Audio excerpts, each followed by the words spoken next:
அருட்பெருஞ்சோதி அருட்பெருஞ்சோதி தனிப்பெரும் கருணை அருட்பெருஞ்சோதி. எல்லா உயிர்களும் இன்புற்று வாழ்க, வள்ளல் மலரடி வாழ்க வாழ்க, கொல்லா விரதம் குவளை எல்லாம் ஓங்குக, நல்லோர் நினைத்த நலம் பெறுக, நன்றி நினைத்த எல்லோரும் வாழ்க இசைந்து. உலக மக்களே, அறிவார்ந்த அன்பர்களே, ஆண்மைநேய ஒருமைப்பாடுடைய அன்பர்களே, வல்லப்பமான நமக்கு அருளிய திருவொற்பாவில் மூன்றாம் திருமுறையில் பதிகம் 7 இன்ப புகழ்ச்சி என்ற பதிகத்தில் இருக்கின்ற பாடலுடைய விளக்கங்களை பார்த்து கொண்டிருக்கிறோம். இன்ப புகழ்ச்சி மொத்தம் 10 பாடல்களை கொண்டது. இன்று 5 பாடலுடைய விளக்கங்களை நாம் பார்த்திருக்கிறோம். இன்று 6வது பாடலுடைய விளக்கத்தை பார்க்க போகிறோம். இன்ப புகழ்ச்சியினுடைய இதுவரை நாம் பார்த்தனுடைய விளக்கங்களின் சுருக்கம் என்னவென்றால், காதலனை நினைத்து கொண்டிருக்கிறாள். இதை தாய் பார்த்து விடுகிறாள். தன் மகள் ஒருத்தனை காதலிப்பதை தாய் பார்த்து விடுகிறாள். இங்கே தாய் என்பது உள்ளம், மகள் என்பவள் நமது வல்லற்பெருமான். இறைவனை வல்லற்பெருமானவர்கள் எப்படியெல்லாம் நேசித்தார்கள் என்பதையும், அதன் பிறகு மனம் எப்படியெல்லாம் சொல்லுகிறது, தாய் மகளிடம் எப்படி சொல்லுகிறது என்பதைப் போல இந்த பாடல்களிலே அருளியிருக்கிறார்கள். வல்லற்பெருமானவர்கள் இந்த சமயங்களும் மதங்களும் மார்க்கங்களும் சூழ்ந்திருந்த காலகட்டங்களில் இந்த மண்ணுலைக்க வருவிக்க உற்று, அருட்பெருஞ்சோதி ஆண்டால் வருவிக்க உற்று 201 ஆண்டுகள் நிறைவடைந்து விட்டன. இந்த 201 ஆண்டுகளிலும் சமயங்களும் மதங்களும் மார்க்கங்களும் எப்படியெல்லாம் மக்களை சூழ்ந்து கொண்டிருந்தன என்பதையும், அதனுடைய நெறிகளை பின்பற்றி கொண்டு மக்களெல்லாம் எப்படி இருந்தார்கள் என்பதையும் நாம் ஒவ்வொரு பாடலின் மூலமாக வல்லற்பெருமான் நமக்கு அருளியதை பார்த்து கொண்டிருக்கிறோம். வல்லற்பெருமானவர்கள் இந்த மண்ணுலைக்க வருவிக்க உற்று 9 ஆண்டுகள் கழித்து அருட்பெருஞ்சாண்டவர் மகனை ஆட்கொள்கிறார். ஆட்கொண்ட பிறகு அவருடைய மறைப்பு நிலையை மட்டும் நீக்குகிறார். மறைப்பு நிலை நீங்கியவுடனே இவர் மனம் அலை பாய்கிறது. வருவிக்க உற்றவன் என்ற நிலை மட்டும் அவருக்கு தெரிகிறது. மற்றபடி எந்த அருளையும் இறைவன் கொடுக்கவில்லை. அப்போ இவர் திருவொற்றியூர் செல்லுகிறார். சமயங்களும் மதங்களும் மார்க்கங்களும் கூறப்பட்ட பதத்தலைவர்கள், சமயத் தலைவர்கள், அதிகாரத் தலைவர்கள் இவர்களை எப்படியெல்லாம் உருவகப்படுத்தினார்கள் என்பதை ஒவ்வொரு பாடலிலும் வல்லற்பெருமானும் நமக்கு தெளிவுபட கூறியிருக்கிறார்கள். அதை பார்த்து கொண்டிருக்கிறோம்.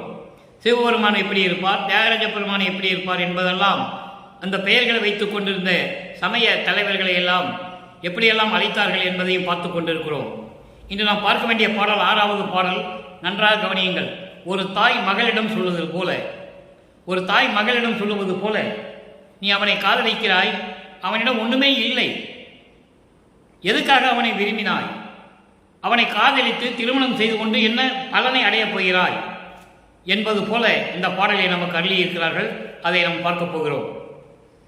ஆக்கமில்லார், வறுமையில்லார், அருவம் இல்லார், உருவம் இல்லார், தூக்கமில்லார், சுகமில்லார், துன்பமில்லார், தோன்றுமில்லா வீக்கமில்லார், குடும்பம் அது விருத்தியாக வேண்டும் என்னும் ஏக்கம் இல்லார், மகளே நீ ஏதுக்கு அவரை விளைந்தனையே. இது பாடலை பாருங்க. உள்ளம் அவரிடம் சொல்லுகிறது. அதாவது தாய் மகளிடம் சொல்லுவது போல உலகிலே இந்த வழக்கம் இருக்கிறது. தன்னுடைய மகள் ஒருத்தனை காதலிக்கும் போது தாய் அவளுடைய காதலனை விசாரிப்பது அவருடைய கடமை. எப்படிப்பட்டவன் என்பது விசாரிப்பது உலகியலிலே உண்டு. அதுபோல இந்த பாடலை நமக்கு அருளியிருக்கிறார்கள். இப்போ தாய் மகளிடம் சொல்லுகிறாள், அவனுக்கு ஒன்றுமே இல்லை. பாருங்க, இல்லாருன்னே வரும். ஆக்கமில்லார், வறுமையில்லார், அருவமில்லார், உருவமில்லார், தூக்கமில்லார், சுகமில்லார், துன்பமில்லார், தோன்றுமல வீக்கமில்லார், குடும்பம் அது விருத்தியாக வேண்டும் என்னும் ஏக்கமில்லார், மகளே நீ ஏதுக்கு அவரை விளைந்தனையே. இது பாடல். இப்போ இந்த பாடலில் வரக்கூடிய பதவுரை பார்த்த பிறகு இந்த பாடலுடைய விளக்க உரை பார்த்த பிறகு சமரச சுத்த சன்மார்க்கத்தை பெற்ற பிறகு இறைவனை அருட்பெருஞ்சோதி ஆண்டவர் என்று சொல்லுவதையும், அவர் வடலூரிலே சத்தியஞான சபையிலே இருக்கிறார் என்பதையும், இறைவனிடமிருந்து எப்படியெல்லாம் அருளை பெற்றுக்கொண்டார் என்பதையும், இறுதியில் எப்படி இறைவன் ஆனார் என்பதையும் படிப்படியாக நாம் பார்க்க போகிறோம். நன்றாக கவனியுங்கள். ஆக்கம் இல்லார் என்பது செல்வம் இல்லாதவர், வறுமையில் இருந்து கொண்டிருக்கின்றவர். நல்லா கவனிக்கணும். ஆக்கம் இல்லார் என்பது செல்வம் இல்லாதவர். செல்வம் இல்லாதது என்பது பசிக்கு, அதாவது உண்ண சோறு இல்லை, பசிக்கு உண்ணுவதற்கு சோறு இல்லை, பிச்சை எடுத்துக்கொண்டு இருக்கிறார். அதான் செல்வம் இல்லாதவர். வறுமையில் இருந்து கொண்டிருக்கிறார், செல்வம் இல்லாதவர். பசிக்கு சோறு பிச்சை எடுத்து உண்ணுகின்றவர். அதுக்கு மட்டுமல்ல, அருவம் இல்லார். அருவமாகவும் இல்லை, உருவமாகவும் இல்லை அவன் வடிவம். அருவம் இல்லாதவன் இறைவனுடைய நிலையை சொல்லுகிறார். உருவம் அருவம் இல்லாதவன், தூக்கம் இல்லாதவன், இன்ப துன்பம் இல்லாதவன், எதுவுமே இல்லாதவன். சுகம் இல்லை, துன்பம் இல்லை, இன்பம் துன்பம் இல்லாதவன், வீக்கம் இல்லாதவன், மலவீக்கம் இல்லாதவன், ஆணவம் கண்மம் மாயை மாமாயை துரோதை, இந்த மலங்கள் நீக்கியவன், மலங்கள் இல்லாதவன், குடும்பத்தை விருத்தியாக்க வேண்டும் என்ற எண்ணம் இல்லாதவன், குடும்பத்தை விருத்தியாக்க வேண்டும் என்ற எண்ணம் இல்லாதவன், ஏக்கம் இல்லாதவன். இப்படி ஒண்ணுமே இல்லாதவனை, மகளே நீ எதுக்கு அவனை விளைந்தனையே, நீ எதுக்கு அவனை விரும்பின, அவனை விரும்பி நீ என்ன பண்ண போற? இதுக்கு முன்னால் இந்த பதிகத்திலே பார்க்கும்போது ரொம்ப விளக்கமா இருக்கும். உண்ணுவதற்கு உணவு இல்லை, தெரு தெருவாக சென்று பிச்சை எடுக்கிறான், இருக்க இடமில்லை, சுடுகாட்டிலே போய் படுத்துக் கொண்டிருக்கிறான், மண்டை ஓடுகளை மாலையாக அணிந்து கொண்டிருக்கிறான். இப்படியெல்லாம் இருக்கின்றவனை நீ காதலித்து என்ன பலனை அடையப் போகிறாய் என்று உள்ளம் சொல்லுகிறது. மகளிடம் தாய் சொல்லுவது போல பாடலை அருளியிருக்கிறார்கள். இந்த பாடலிய விளக்கம் பாருங்க, ரொம்ப எளிமையான விளக்கம். ஆனால் சுத்த சன்மார்க்கத்தை பெற்ற பிறகு இதனுடைய விளக்கங்கள் என்ன? சிவபெருமான் எப்படி இருப்பார்? சடையிலே கங்கையை வைத்துக் கொண்டிருப்பார், கழுத்திலே பாம்பை அணிந்து கொண்டிருப்பார், கையிலே உடுக்கையும் சூழாதியும் பெற்றுக்கொண்டு வைத்துக் கொண்டிருப்பார், இப்படியெல்லாம் சொல்லிக் கொண்டிருப்பார். இப்படியெல்லாம் இருந்த இறைவனை எனக்கு காட்டி, அப்படி இருந்தவனை எனக்கு காட்டி, இப்போ நீ ஒரு வேறு விதமாக காட்டுகிறாய் என்று ஒரு விளக்கம் வரும். அது சுத்த சன்மார்க்கத்தில் உண்டு. இப்போ இந்த பாடலுடைய விளக்கத்துக்கு பிறகு அதை தான் நம்ம பார்க்க போறோம். அப்போ சமயங்களும் மதங்களும் மார்க்கங்களும் இருந்த காலகட்டங்களில் எப்படி இறைவனை உருவகப்படுத்தினார்கள்? சுத்த சன்மார்க்கத்தை பெற்ற பிறகு ஒரே இறைவன். அதுக்கு முன்னால் சிவபெருமான், தியாகராஜ பெருமான், நடராஜன், சொக்கநாதன், இப்படி பல பேர் இருக்கு. ஆனால் சுத்த சன்மார்க்கத்தில் ஒரே பேர் அருட்பெருஞ்சோதி. காரணம், உலக மக்கள் இறைவன் ஒருவன் என்ற நிலையில் இருக்க வேண்டும், ஒரே மார்க்கம் என்ற நிலையில் இருக்க வேண்டும், வேறுபட்டு இருக்கக்கூடாது, முரண்பாடுகள் இருக்கக்கூடாது, உலக மக்களெல்லாம் சமரசமாக வாழ வேண்டும் என்பதற்காகவே சமரச சுத்த சன்மார்க்கத்தை தன் மகனிடம் கொடுத்து உலக மக்களிடம் சொல்லுவதற்காகவே ஒரு தாயின் வழியாக இந்த மண்ணுலக்கு வருவிக்க உற்றவர் நமது இறைவன் வல்லற்பமானவர்கள் என்பதை இங்கே பதிவு செய்ய நான் கடமைப்பட்டிருக்கிறேன். இப்போ இந்த பாடலை விளக்கம் பாருங்க. செல்வம் இல்லாதவன், வறுமையிலே வாடிக்கொண்டிருக்கின்றவன், அருவம் உருவம் இல்லாதவன், இன்பம் துன்பம் இல்லாதவன். அப்போ அவன் வாழ்க்கையில் எதுவுமே அனுபவிக்கலை என்று அர்த்தம். வாழ்க்கைனா இன்பம் துன்பம் ரெண்டுமே இருக்கும். எதுவுமே இல்லாதவன் என்ன அர்த்தம்?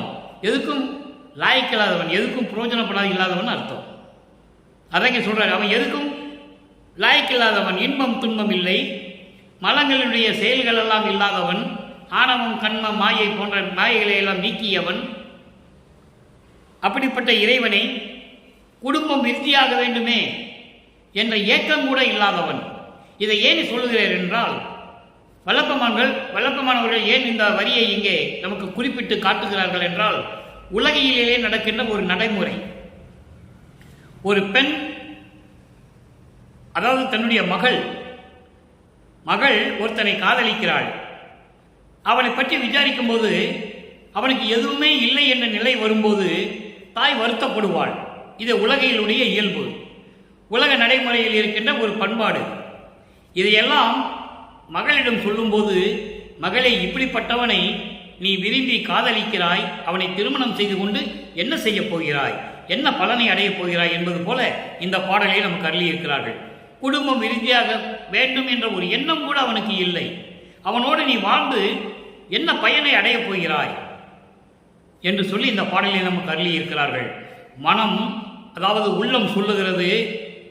வல்லப்பமான உலக மக்களுக்கு தெரிவிக்கிறார், எனது உள்ளம் சொல்லுகிறது, இறைவன் இப்படிப்பட்டவன், செல்வம் இல்லாதவன், பிச்சை எடுத்துக் கொண்டிருக்கிறான், இருக்க இடம் இல்லை, சுடுகாட்டிலே படுத்துக் கொண்டிருக்கிறான், உடுத்த உடை இல்லை, கரித்தோலை உடுத்திருக்கிறான், அது நேற்று பாடலில் பார்த்தோம். இப்படியெல்லாம் இருக்கின்றவன் குடும்பம் விருத்தியாக வேண்டுமே என்ற எண்ணம் கூட இல்லாதவனாக இருக்கிறானே, அவனிடம் நீ என்ன அருளை பெறப் போகிறாய்?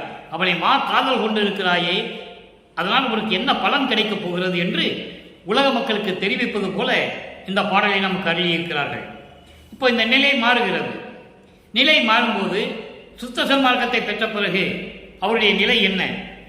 சமயங்களையும் மதங்களையும் மார்க்கங்களையும் விட்டுவிட்டு இறைவன் அருட்பெருஞ்சோதி ஆண்டவர் மகனை அதையெல்லாம் விட்டுவிட்டு வா, உனக்கு சுத்த சன்மார்க்கத்தை தரப்போகிறேன் என்று சொல்லும் பொழுது சுத்த சன்மார்க்கத்தினுடைய நிலை என்ன என்பதை பார்க்க போகிறோம். நிலைகள் மாறுகிறது. இதற்காகத்தான் அவரை ஒரு தாயின் வழியாக இந்த மண்ணுலைக்கு வருவிக்க செய்தார். மக்களிடம் சொல்ல வேண்டும். அப்போ சமயங்களிலும் மதங்களிலும் மார்க்கங்களில் ஈடுபட செய்து அதன் பிறகு அதெல்லாம் பொய் என்று சொல்லி சுத்த சன்மார்க்கத்தை கொடுத்த பிறகு எப்படி தெரிவிக்கிறார் என்பதை பார்க்க போகிறோம். நதி கலந்த சடை அசைய, நதி கலந்த சடை அசைய. சமயங்களிலும் மதங்களிலும் மார்க்கங்களிலும் இருக்கும்போது இந்த சமயங்களும் மதங்களும் மார்க்கங்களும் இறைவனை எப்படி உருவகப்படுத்தின அதை முதலிலே சொல்லுகிறார். நதி கலந்த சடை அசைய, திருமேனி விளங்க, நல்ல திருக்கூத்தாட வல்ல திருவடிகள், கதி கலந்து கொள்ள சிறியேன் கருத்திடையே கலந்து, கள்ளமர உள்ளபடி காட்டிட கண்டு, இன்னும் பதிகலந்து கொள்ளும் மட்டும் பிறர் அறியாது இருக்க பரிந்து உள்ளே இருந்த என்னை வெளியில் இழுத்துட்டு மதிகலந்து கலங்க வைத்த விதியை நினைந்தனையோ மனம் அலைபாய்வதுக்கான் மன்றில் நடத்தரசே. இது பாடல். தற்போதைய இழப்பு 6ஆம் திருமுறை 26வது பதிகம் 6வது பாடல். தற்போதைய இழப்பு என்பது தான் என்ற ஒரு உணர்வை இழப்பது, அதாவது மனம் அலைபாய்வது. எப்படி? சமயங்களிலும் மதங்களிலும் மார்க்கங்களில் இருக்கும்போது இருந்த நிலை வேறு, சுத்த சன்மார்க்கத்தை பெற்ற பிறகு நிலை வேறு. அப்ப இது உலக மக்களுக்கு தெரிவிக்க வேண்டும். இன்னும் பலபடி இன்னும் நிறைய உண்மைகள் தெரிய வேண்டி இருக்கிறது என்ற ஒரு கருத்தினால் மனம் அலைபாய்கிறது. எப்படியாவது இறைவனிலிருந்து பெற வேண்டும் என்ற நிலை வரும்போது மனம் அலைபாய்கிறது என்று சொல்லுகிறார். அதை தான் இங்க பார்க்க போறோம். நதி கலந்த சடை அசைய, சடையிலே கங்கையை அணிந்து கொண்டு அந்த சடை அசைய, திருமணி விளங்க, திருமேனி விளங்க, நல்ல திருக்கூத்தாட வல்ல திருவடிகள், கூத்தாடும் திருவடிகள், அப்படிப்பட்ட திருவடிகளுடைய அடைக்கலம் பெற வேண்டும் என்று நான் உள்ளத்திலே நினைத்து கொண்டு இருந்தேன். கள்ளமர உள்ளபடி காட்டிட கண்டு, எப்படியாவது இறைவனை பார்க்க வேண்டும் என்ற நோக்கத்தில் நான் இருக்கும் பொழுது, சமயங்களிலும் மதங்களிலும் மார்க்கங்களிலும் இருக்கும்போது தலையிலே நதியை சுமந்து கங்கையை சுமந்து சடையசைய, திருமேனி விளங்க, கூத்தாடும் அருளுடைய திருவடிகளுடைய அடைக்கலம் எப்படியாவது அடைய வேண்டும் என்ற ஒரு நோக்கத்தில் நான் இருந்தபோது, இன்னும் இறைவனை நாம் அடையவில்லையே, சமரச சுத்த சன்மார்க்கம் பெற்றமே தவிர இறைவனை அடையவில்லையே என்று நான் நினைத்து கொண்டிருந்த போது, பிறருக்கு தெரியாமல் இருக்க வேண்டுமே என்று நான் சொல்லி விரும்பி, பிறருக்கு தெரியக்கூடாது, இந்த உலக மக்களுக்கு உலகிற்கு தெரியக்கூடாது என்று சொல்லி நான் விரும்பி இருந்த போது இருக்க பறிந்து உள்ளே இருந்த என்னை வெளியில் எடுத்துட்டு மதிகலந்து கலங்க வைத்த விதியை நினைந்தேயோ. நண்பர்களை கிளைமேட்டு மாறுதில்லை, கொஞ்சம் இருமல், வேற ஒன்றும் இல்லை. பரிந்து இல்லை என்னை வெளியில் இழுத்துட்டு அறிவில் கலந்து கலக்க வைத்த விதியை நினைந்தையோ என்று சொல்கிறார். அதாவது மக்களே, நான் சமயங்களிலும் மதங்களிலும் மார்க்கங்களிலும் இருந்தபோது வல்லப்பம்மன் சொல்லுகிறார் அருட்பெருஞ்சோதி ஆண்டவரிடம், அப்படியெல்லாம் இருந்தபோது தலையிலே கங்கையை சுமந்து கொண்டு திருமேனி அசைய, கூத்தாடும் திருவடிகளுடைய அடைக்கலம் கிடைக்க வேண்டும் என்று நீ எனக்கு காட்டினாய். அப்படி காட்டும்போது இன்னும் இறைவனுடைய அருளை எல்லாமே பெற வேண்டும் என்ற நோக்கத்தில் நான் இருந்தபோது, உன்னை நினைத்து கொண்டு உள்ளத்தில் உன்னை நினைத்து கொண்டு இருந்தபோது விரும்பி நான் சும்மா இருந்தவனை வெளியிலே கொண்டு வந்து தெருவிலே நிறுத்தி விட்டாய். இது யார் செய்த பலன், யார் செய்த முயற்சி? மதிகலந்து கலங்க வைத்த விதியை நினைந்தனையோ? என்னுடைய அறிவை கலங்க வைத்து என்னை தெருவிலே நிற்க வைத்தது விதியினுடைய விளையாட்டு என்று நீ நினைக்கிறாயா? மனம் ஆலை பாய்வதற்கான் மன்றில் நடத்தரசே என்று சொல்லுகிறார். மனம் அலை பாய்கிறது என்று சொல்லுகிறார். அடுத்து ஒரு பதிகம் அவையத்திறன் 28, 26வது பாடல். 3ஆம் திருமுறையிலே இருக்கின்ற இன்ப புகழ்ச்சியினுடைய 6வது பாடலுக்கு இங்கே 26வது பாடலிலே ஒரு விளக்கம். 1ஆம் திருமுறையிலிருந்து 4ஆம் திருமுறை வரைக்கும் இருக்கிற பாடல்கள் அத்தனையுமே சமயங்கள், மதங்கள், மார்க்கங்களில் சொல்லப்பட்ட நெறிகளை கடைபிடிக்கும் போது இருந்தது. அதன் பிறகு சுத்த சன்மார்க்கத்தை பெற்ற பிறகு அதனுடைய நிலைகள் மாறும்போது வல்லப்பமானவர்கள் தெளிவாக 6ஆம் திருமுறையிலே நமக்கு அருளியிருக்கிறார்கள். ஈ என பறந்தேன், ஈ என பறந்தேன், எறும்பு என உழன்றேன், எட்டியே என மிக தலைத்தேன், பேய் என சுழன்றேன், பித்தனே என வாய்ப்பிதற்றோடும் ஊறுதோறும் பெயர்ந்தேன், காயென காய்த்தேன், கடையென நடந்தேன், கல்லென கிடந்தனன், குறைக்கும் நாயென திரிந்தேன், எனினும் உன்னையே நம்பினேன் கைவிடேல் எனையே. இது பாடல். அதாவது என்னை இந்த மண்ணுலைக்கு வருவிக்க செய்து 9வது ஆண்டிலே என்னை ஆட்கொண்டு என் மறைப்பை நீக்கிய பிறகு என்னை சமயங்களிலும் மதங்களிலும் மார்க்கங்களிலும் சொல்லப்பட்ட நெறிமுறைகளை கடைபிடிக்க வைத்து நான் எப்படியெல்லாம் துன்பப்பட்டேன் என்பதை இங்கே சொல்லுகிறார். எப்படி? ஈ என பறந்தேன், ஈ போன்று பறந்து திரிந்து கொண்டிருந்தேன், எறும்பு என உழன்றேன், எறும்பு போல சுற்றி திரிந்து கொண்டிருந்தேன், எட்டியே என மிக தலைத்தேன். எட்டி என்பது எட்டி மரம். எட்டி மரம் என்று ஒரு மரம் இருக்கிறது. அது எதுக்குமே உபயோகப்படாது. அப்படிப்பட்ட மரம் போன்று நான் வளர்ந்து கொண்டிருந்தேன். எப்போ? சமயங்களிலும் மதங்களிலும் மார்க்கங்களில் இருக்கும்போது எந்த விதமான பொறுப்பும் இல்லாமல் என் மனம் அப்படியெல்லாம் அலை வாய்ந்து கொண்டிருந்தது. எட்டி மரம் போல நான் வளர்ந்து கொண்டிருந்தேன். பேயென சுழன்றேன், பேய் போன்று திரிந்து கொண்டிருந்தேன், பித்தனே என வாய்ப்பதற்றோடும் ஊறுதோறும் பெயர்ந்தேன். ஊரா, தெரு தெருவா பைத்தியம் பிடித்துக் கொண்டு வாய் பிதற்றிக் கொண்டு புலம்பிக் கொண்டு திரிந்து கொண்டிருந்தேன். காயென காய்த்தேன், கடும் சொல்லே சொன்னேன், கடும் சொல்லிலே பேசினேன், கடும் சொல்லையே மேற்கொண்டிருந்தேன், கடையென நடந்தேன். மற்றவர்களெல்லாம் இவன் இழிந்தவன், இவன் துஷ்டன் என்று சொல்லும் அளவிற்கு நான் தெரிந்து கொண்டிருந்தேன். கல்லென கிடந்தனன். கல்லென கிடந்தனன் என்பது மனம் இரக்கம் இல்லாமல், தயவும் இல்லாமல், ஈரம் இல்லாமல் நான் இருந்து கொண்டிருந்தேன். ஏன்னா கல்லுக்கு அதெல்லாம் கிடையாது. கல்லுக்கு தயவு என்னன்னு தெரியாது, கருணை என்னன்னு தெரியாது, இரக்கம்னா என்னன்னு தெரியாது. அத கல்லென கிடந்தேன், தயவும் கருணையும் இரக்கமும் இல்லாமல் இருந்தேன். குறைக்கும் நாயென தெரிந்தேன். வெறி கொண்ட நாய் போல எப்பவுமே குறைத்து கொண்டு தெருவிலை திரிந்து கொண்டிருந்த நாய் போல திரிந்து கொண்டிருந்தேன். எனினும் உன்னையே நம்பினேன் கைவிடேல் எனையே என்று சொல்லி இந்த பாடலை நமக்கு அருளியிருக்கிறார்கள். அடுத்து ஒரு விளக்கம் பாருங்க. அருள் விளக்கமாலை பதிகம் 37, 6ஆம் திருமுறை அருள் விளக்கமாலை 6வது பாடல். பாடலை நல்லா கவனிங்க. முதல்ல பாடலை சொல்லிடுறேன், அதுக்கப்புறம் விளக்கம். சமயங்களிலும் மதங்களிலும் மார்க்கங்களிலும் விட்டு விட்டு வந்த பிறகு, இறைவன் அருப்பெருஞ்சோதி ஆண்டவர் என்று தெரிந்த பிறகு, சுத்த சன்மார்க்கத்துடைய விளக்கம். கங்குலிலே வருந்திய என் வருத்தமெல்லாம் தவிர்த்தே, காலையிலே என் உள்ளத்தே கிடைத்த பெரும் கழிப்பே, செங்குவளை மாலையோடு மல்லிகைப்பூ மாலை, செங்குவளை மாலையோடு மல்லிகைப்பூ மாலை சேர்த்து அணிந்து எந்தனை மணந்த தெய்வ மணவாளா, எங்கும் ஒளிமயமாகி நின்ற நிலை காட்டி என் அகத்தும் புறத்தும் நிறைந்து இலங்கிய மெய்ப்பொருளே, துங்கமர திருப்பொதுவில் திருநடஞ்சை அரசே, சொன்மாலை சூட்டுகின்றேன் தோளில் அணிந்து அருளே. இது பாடல். இப்போ விளக்கம் பாருங்க. கங்குலிலே வருந்திய என் வருத்தமெல்லாம். கங்குலி என்பது இரவு. இரவிலே நான் வருந்திய வருத்தமெல்லாம் நீக்கி பகலிலே விடிந்தவுடன் பகலிலே என் உள்ளத்தை கிடைத்த பெருங்களிப்பே. அதாவது அறியாமையிலே நான் இருக்கும்போது, இது உலகியல் விளக்கம்.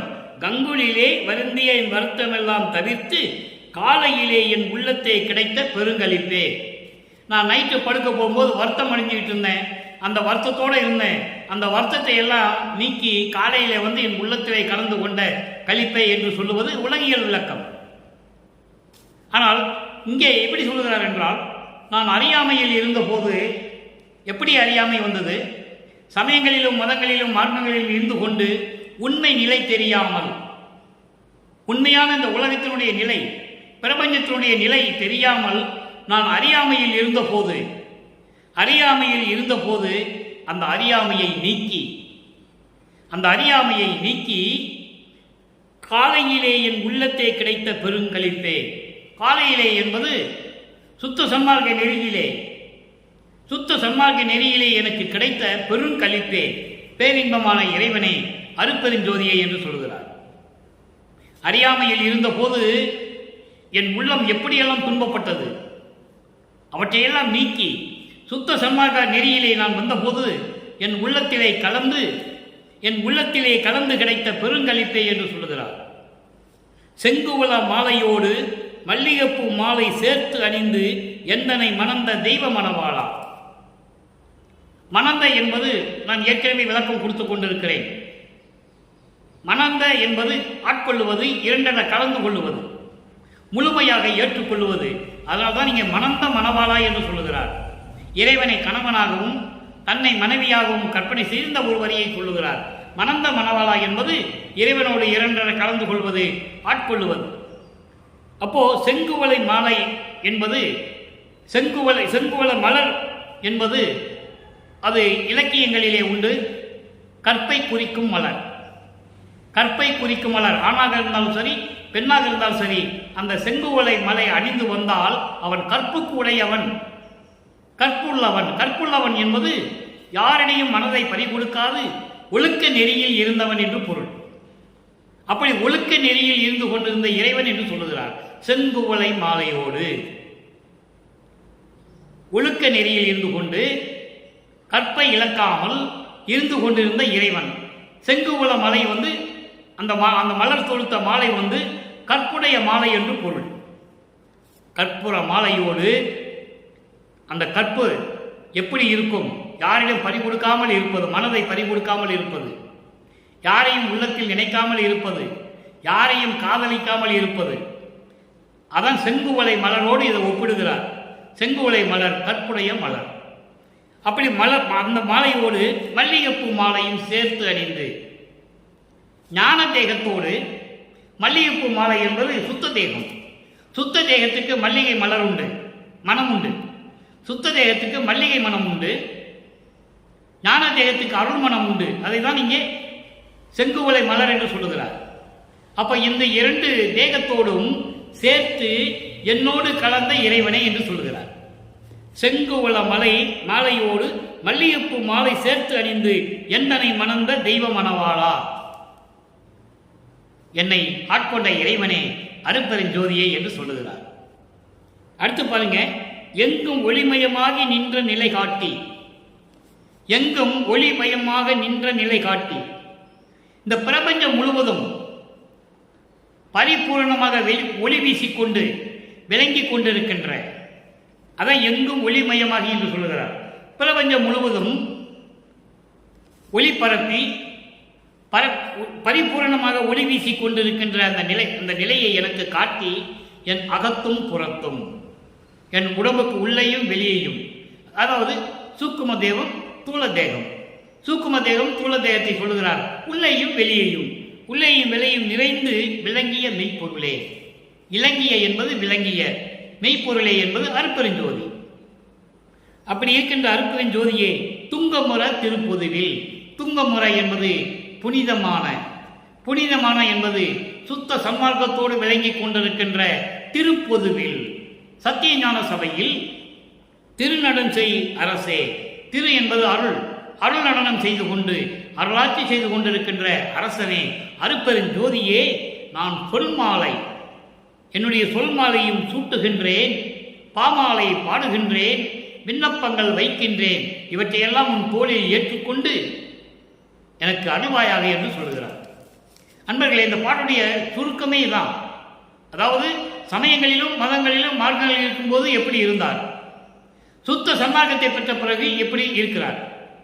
சுத்த சன்மார்க்கத்தை பெற்ற பிறகு நான் அங்கு இருந்து அறியாமையில் இருந்த போது அந்த அறியாமையெல்லாம் நீக்கி எனக்கு சுத்த சன்மார்க்கத்தை கொடுத்து என் உள்ளத்திலே கலந்து கொண்ட இறைவனே என்று சொல்லுகிறார். அது மட்டுமல்ல, ஞான தேகத்தோடும் சுத்த தேகத்தோடும் என்னோடு கலந்து கொண்ட இறைவனே என்று சொல்லுகிறார். அதான் மணந்த மணவாளா என்று சொல்லுகிறார்.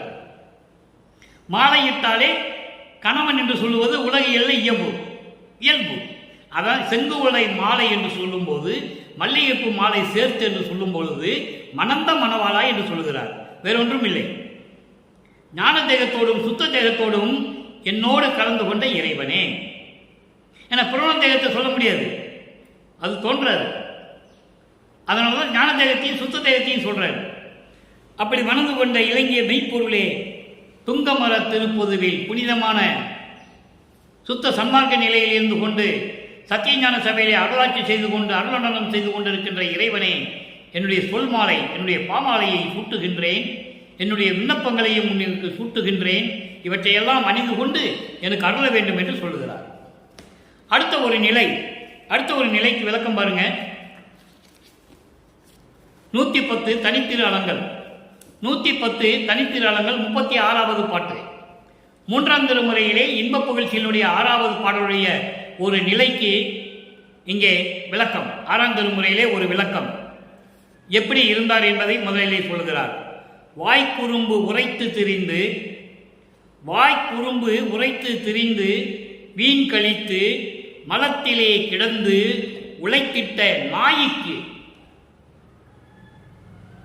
அப்போ சமயங்களிலும் மதங்களிலும் மார்க்கங்களில் இருக்கும்போது, அந்த நெறிகளை பின்பற்றி கொண்டு இருக்கும்போது வீணாக பேசிக்கொண்டு வாய் சவடால் செய்து கொண்டு, எப்படி சொல்ற பாருங்க, வாய் குறும்பு உரைத்து கிண்டல் பேசிக்கொண்டு கேலி பேசிக்கொண்டு வீணாக பொழுதை கழித்து கொண்டு மலத்திலே கிடந்த நாய் போல இருந்த எனக்கு, சுற்றித்திருந்த எனக்கு உயர் தவிசு இட்டு. இந்த உயர் தவிசு இட்டு என்பது, தவிசு என்பது ஒரு இருக்கை, ஒரு இடம், ஒரு நிலை. சுத்த சன்மார்க்கத்துக்கு வரும்போது உயர்ந்த ஒரு நிலை. உயர்ந்த நிலை என்பது சரியே கிரியை யோக ஞானம். நானாக 16. முதல்ல இருக்கிற இந்த 12 நிலைகள் சமயங்களும் மதங்களும் மார்க்கங்களும் சார்ந்த நிலைகள். சரியை கிரியை யோகம் முன்னாங்க 12. 13வது நிலை ஞான சரியை.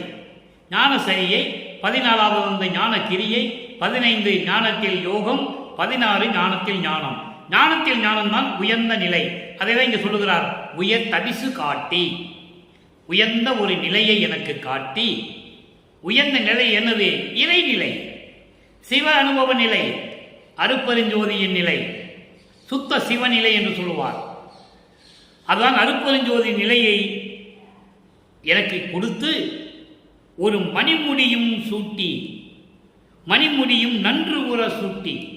மணிமுடி என்பது திரு அருள் செங்கோலாட்சியை கொடுத்து, அருப்பெருஞ்சோதியை கையில கொடுத்து, மகனே நீ திரு அருள் செங்கோலாட்சி செய்வாயாக என்று சொல்லி எனக்கு மணிமுகுடம் சூட்டி இந்த பிரபஞ்சத்தை இயக்க வைத்தாய்.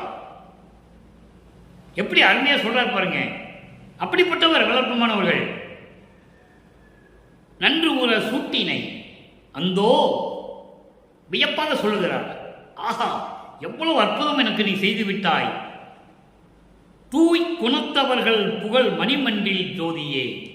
தூய் குணத்தவர்கள், தூய் குணத்தவர்கள் சுத்த சன்மார்க்கத்தை சேர்ந்தவர்கள், புலையும் குலையும் தவிர்த்தவர்கள்,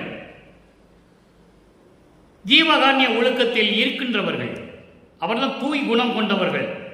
அப்படிப்பட்டவர்கள் புகழும்படி சத்தியஞான சபையிலே இருந்து கொண்டிருக்கின்ற அருப்பெருஞ்சோதியே, என் பெருந்தயவை, உன்னுடைய இந்த பெருமை, இந்த பெரிய தயவை தாய்க்கு ஒரு தயவு என்று எண்ணுகோ. தாய்க்குள்ள தயவு என்று நான் நினைத்துக் கொள்ளலாமா? எவ்வளவு அற்புதமா சொல்றார் பாருங்க. ஒரு பெற்ற தாய்க்கு தான் அந்த தயவு இருக்கும். தாய் உள்ளம் படைத்தவளுக்கு தான் அன்பு தயவு இருக்கும். அதுபோல உன்னுடைய இந்த பெருந்தயவை ஒரு தாய்க்கு இருக்கின்ற தயவு என்று நான் நினைத்துக் கொள்ளலாமா? தாயின் தயவும் உன் தனி பெருந்தயவே. அப்படிப்பட்ட தாயினுடைய தயவு கூட உன்னுடைய தயவு தானே. உன்னுடைய தயவு இல்லை என்றால் நான் ஏது என்று சொல்லுகிறார். அதான் இறைவனிடம் கேட்பார், நோவாமல் நோம்பு என்னை போல் நோற்றவரும் எஞ்ஞாண்டும் சாதாவரம் என்னை போல் சார்ந்தவரும் தேவா நின் பேரருளை என்னை போல் பெற்றவரும் எவ்வுலகில் யார் உலர் சற்றே அறை என்று சொல்லுவார். அறை என்பது சொல்லுன்னு அர்த்தம். உடம்பை வருத்தி அந்த காலகட்டங்களில், அந்த யுகங்களில், 4 யுகங்களிலுமே, கிரேத யுகம், திரேத யுகம், துவார யுகம், கலியுகம், இந்த 4 யுகங்களிலுமே உடம்பை வருத்தி எப்படியெல்லாம் தவம் இருந்தார்கள். அப்படியெல்லாம் நாம் இருக்கவில்லை. நோவாமல் நோன்பு என்னை போல் நோற்ற வரும். இந்த உடம்பை எந்த விதமான தொந்தரவும் செய்யாமல் நான் செய்த தவம் யார் செய்திருக்கிறார்கள் என்று கேட்கிறார். அதை மகாதேவ மலையிலே சொல்லுவார். கற்பங்கள் பல கோடி செல்ல தீய கணலிடு ஊசி மேல் காலை ஊன்றி நிற்பவருக்கு ஒழித்து, அதாவது எத்தனையோ ஆண்டுகள் தவம் இருக்கிறான். எப்படின்னா, கீழே நெருப்பை மூட்டி மேலே ஊசி பலகையை போட்டு அந்த ஊசி மேலே ஒத்த காலில் நிற்கிறான். இறைவனை பார்த்தே ஆகணும்னு பார்க்க முடியல. பொற்புறமை உணவின்றி உறக்கமின்றி புலர்ந்து எலும்பு புலப்பட, அதாவது இந்த பொன்னான உடம்பை வருத்தி உணவு இல்லாமல், உறக்கம் இல்லாமல், நீர் இல்லாமல், எலும்பு தோலுமா தெரிகிற மாதிரி தவம் இருக்கிறான். அவனும் இறைவனை பார்க்க முடியல. இப்படியெல்லாம் சொல்லுவார் மகாதேவ மாலையிலே. அமரருக்கு ஒழித்து நீ யோக முனிவருக்கு ஒழித்து, இப்படியெல்லாம் ஒழித்து யாருக்கு கிடைக்கிறார்னா தூய குணத்தவர்களுக்கு. திருவாளர் உட்கலந்த தேவதேவை என்று சொல்லுவார். அப்போ அந்த மாதிரி இருக்கின்றவர்களுக்கு தான் இறைவனை பார்க்க முடியும். அதுக்கு ஒரே வழி சமரச சுத்த சன்மார்க்கத்தில் இருக்க வேண்டும். சமரச சுத்த சன்மார்க்கம் என்பது புலையும் கொலையும் தவிர்த்து இருக்க வேண்டும். உயிர்களை கொலை செய்யாமல் இருக்கணும். மாமிசம் சாப்பிடாமல் இருக்கணும். இறைவன் ஒருவனே என்ற நிலையில் இருக்கணும். அந்த இறைவன் அருப்பெருஞ்சோதி என்ற நிலையில் இருக்கணும். ஜோதி வடிவில் இருக்கிறார். எந்த விதமான சங்கற்ப விகற்பங்கள் இல்லாத வழிபாட்டில் இருக்கணும். ஊதுவத்தி கொடுத்துறது, கற்பூரம் கொடுத்துறது, இந்த திருநீர் பூசுகிற இந்த நிலைகள்லாம் இருக்கக்கூடாதுன்னு சொல்கிறார். அது சுத்த சன்மார்க்கத்தின் முக்கிய எதிரிகள் என்று சொல்லுகிறார். எல்லாமுடைய அருப்பெருஞ்சோதி அற்புத கடவுளே எக்காலத்தும் சுத்த சன்மார்க்கத்தின் முக்கிய தடைகள் என்று சொல்லுகிறார். சுத்த சன்மார்க்கத்தின் முக்கிய தடைகளாகிய சமயங்கள், மதங்கள், மார்க்கங்கள் என்பவற்றின் ஆசார சங்கற்ப விகற்பங்களும் மரணம், ஆசனம் போன்ற உலகாச்சார சங்கற்ப விகற்பங்களும் எங்கள் மனதில் பற்றாவண்ணம் அருள் செய்தல் வேண்டும். இதுதான் சுத்த சன்மார்க்கம். சுத்த சன்மார்க்கத்தினுடைய ஆன்மநேய ஒருமைப்பாடு எப்படி இருக்கணும் அதையும் சொல்றேன். ஆன்மநேய ஒருமைப்பாடு எங்கள் உள்ளத்தில் எப்பவுமே நிலைத்து இருக்க வேண்டும் என்று சொல்லுவார். அப்போ சுத்த சன்மார்க்கத்தில் இருக்கும்போது, இந்த நிலையில் இருக்கும்போது தான் இறைவனை பார்க்க முடியும் என்பதை இங்கே வல்லப்பமானவர்கள் தெளிவாக நமக்கு அருளி இருக்கிறார்கள் என்பதை சொல்லுவதில் மகிழ்ச்சி அடைகிறேன். நீ பெருந்தயவை தாயக்கூறும் தயவு என்று எண்ணலாமா? அந்த தாயின் தயவு கூட உன் தயவு தானே என்று சொல்லி இந்த பாடலை நமக்கு அருளி இருக்கிறார்கள். எனவே அன்பர்களை, இறுதியான ஒரே ஒரு விளக்கம், மெய்யருள் வியப்பு. 112வது பதிகம், 6ஆம் திருமுறை. நமது இறைவன் வல்லப்பமானவர்கள் அருப்பெருஞ்சோதி ஆண்டவராக ஆகுவதற்கு முன்னால், அருப்பெருஞ்சோதி என்ற நிலையை அடைவதற்கு முன்னால், சமயங்களிலும் மதங்களிலும் மார்க்கங்களிலும் இருக்கும்போது எப்படியெல்லாம் இருந்தார் என்பதை ஒவ்வொரு பாடலின் மூலமாக பார்த்து கொண்டிருக்கிறோம். அதற்கு இறுதியான விளக்கம் மெய்யருள் வியப்பு.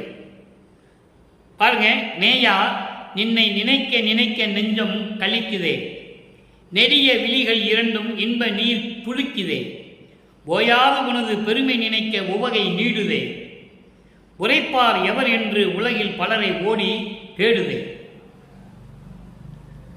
சுத்த சன்மார்க்கத்தை பெற்ற பிறகு எனக்கு எல்லா நிலைகளையும் கொடுத்தாய், அதற்கு நான் ஒவ்வொரு யுகத்திலும் இருந்தேன் என்று சொல்கிறார்.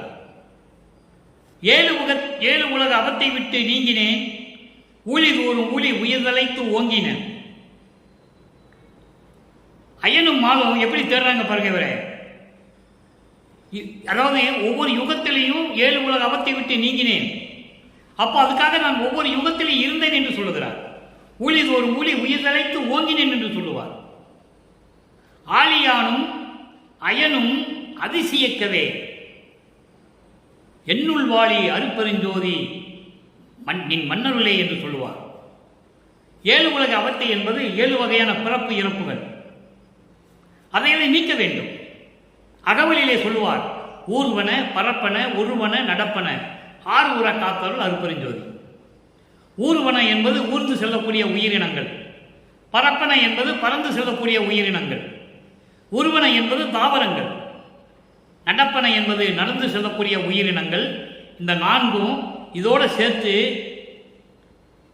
சேர்த்து தேவர்கள், அரக்கர்கள், மனிதர்கள். இது ஒரு 3. 4 3 7 உலக அவத்தை விட்டு நீங்கினேன். இறப்பு எல்லாத்தையும் இந்த 7 வகையான இதெல்லாம் நீக்கிவிட்டேன். இதற்கு ஒவ்வொரு யுகத்திலேயும் இருந்தேன். இதை பார்த்து திருமாலும் பிரம்மனும் அதிசயமாக பார்க்கிறார்கள். ஏனென்றால் நான் பிரம்மனால் படைக்கப்பட்டவன் அல்ல, திருமாலால் காக்கப்பட்டவன் அல்ல. அதனால் என்னை அதிசயமாக பார்க்கிறார்கள். என்னுள் வாழி மன்றோங்கும் அருப்பெருஞ்சோதி என்று சொல்லுவார். அந்த நிலையை இங்கே சொல்றார் பாருங்க. நினைக்க நினைக்க என்னை நினைக்க நினைக்க நெஞ்சம் கழிக்குதே. உன்னை நினைக்க நினைக்க என் நெஞ்சம் இன்பமாக இருக்கிறது. நெடிய விழிகள் இரண்டும் இன்ப நீர் சுரக்குதே. என் கண்களில் இருந்து ஆனந்த கண்ணீர் வடிகிறது. இப்படியெல்லாம் என்னை ஆட்கொண்டு இந்த மண்ணுலகை வருவிக்க செய்து சுத்த சன்மார்க்கத்தை கொடுத்து இப்படியெல்லாம் என்னை ஆட்கொண்டு இறைவனாக்கி விட்டாய் என்று நினைக்கும் போது என் கண்களிலே ஆனந்த கண்ணீர் வடிகிறது. ஓயாத உனது பெருமை நினைக்க உவகை நீடுதே. தொடர்ந்து இடைவிடாமல் உன்னுடைய பெருமையை நினைக்கும் போது எனக்கு பேரின்பமாக இருக்கிறது. உவகை நீடுது என்பது பேரின்பம், பேரின்பமாக இருக்கிறது. உரைப்பார் எவர் என்று உலகில் பலரை ஓடி தேடுவே. யார் சொல்ல முடியும்? அதைத்தான் அந்த பாட்டை சொன்னேன் நான். நோவாத நோன்பு என்னை போல் நோற்றவரும் சொல்றாருல, அதை இங்கே சொல்றார் இந்த வரியில. என்னை தவிர யார் சொல்ல முடியும் அதை? உரைப்பார் எவர் இந்த உலகில்? அவரை தேடி தேடி நான் அலைகிறேன், யாருமே இல்லை. உன்னுடைய பெருமையை, உன்னுடைய அருள் பெருமையை நான் சொல்லுவதில் பெருமைப்படுகிறேன். ஆனால் உன்னுடைய பெருமையை யாரும் சொல்லவில்லை. அவர்களை தேடி தேடி நான் அலைந்து கொண்டிருக்கிறேன், என் மனம் தேடிக்கொண்டு இருக்கிறது என்று சொல்லி இந்த பாடலை நமக்கு அருளியிருக்கிறார்கள். நம்மளையெல்லாம் படைத்து காத்து கொண்டிருக்கின்ற அருப்பெருஞ்சோதி ஆண்டவராகிய வல்லற்பமானவர்கள். எனவே அன்பர்களே, இன்று பார்த்த பாடலுக்கு எளிமையான பாடல், எளிமையான விளக்கங்கள் என்று இதெல்லாம் உங்களுக்கு விளங்கி இருக்கும் என்று கருதி இந்த வள்ளலார் உரையை விடைபெறலாம் என்று கருதுகிறேன். சமரச சுத்த சன்மார்க்கம் என்பது சமயங்களையும் மதங்களையும் மார்க்கங்களையும் சாராத ஒரு தனி மார்க்கம். இறைவனை நேரடியாக அடையக்கூடிய மார்க்கம், பிறவியற்ற மார்க்கம். பிறப்பு இறப்பு கிடையாது. சுத்த சன்மார்க்கத்துக்கு வந்துட்டா இறைவனுடைய திருவடியிலேயே இருக்கலாம். அப்படிப்பட்ட ஒரு மார்க்கத்திலே இருந்து கொண்டு, சைவ நெறியில் இருந்து கொண்டு, சைவ நெறி என்பது சுத்த சிவநெறி, சுத்த சிவநெறி என்பது சன்மார்க்க நெறி, சுத்த சன்மார்க்க நெறி. கொலையும் புலையும் தவிர்த்து மண்ணகல் விளக்கிலே தீபமேற்றி அருப்பெருஞ்சோதி அருப்பெருஞ்சோதி தனிப்பெருங்கருணை அருப்பெருஞ்சோதி என்ற மகாமந்திரத்தை உச்சரித்து இறைவனுடைய அருளையும் செல்வங்களையெல்லாம் பெற்றுக்கொண்டு இந்த வையகத்திலே நீங்கள் வாழ்வாங்கு வாழ வேண்டும் என்று இறைவனுடைய தயவோடையும் கருணையோடையும் வாழ்த்தி விடைபெறுகிறேன். இந்த வள்ளலார் ஊழியன். மீண்டும் சந்திப்போம், நாளை சந்திப்போம். நன்றி, வணக்கம். அருட்பெருஞ்சோதி அருட்பெருஞ்சோதி தனிப்பெரும் கருணை அருட்பெருஞ்சோதி.